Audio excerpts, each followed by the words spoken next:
Welcome. In this short tutorial, I'll be showing you how to delete your billing account in Google Cloud.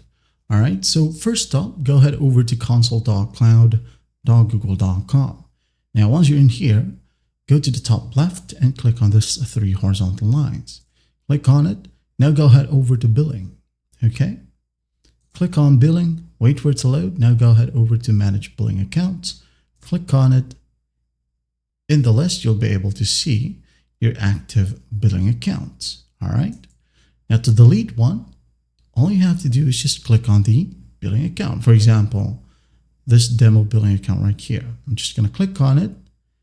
Now go ahead over to the top and click on manage billing account. All right. I'm going to click on it. And after that, I'm just going to go ahead and say click on close billing account. Click on it. And in here, you'll get a prompt. So before you close this billing account, know this. If you want to, you can go ahead and read this one. And then if you're really sure that you want to close or delete it, go ahead and type in close right here in the text box. Click on close billing account. Wait for it to load. And it says here, this billing account is closed. All right. That's basically how you do it. Well, I hope this video helps, and I'll see you in the next one.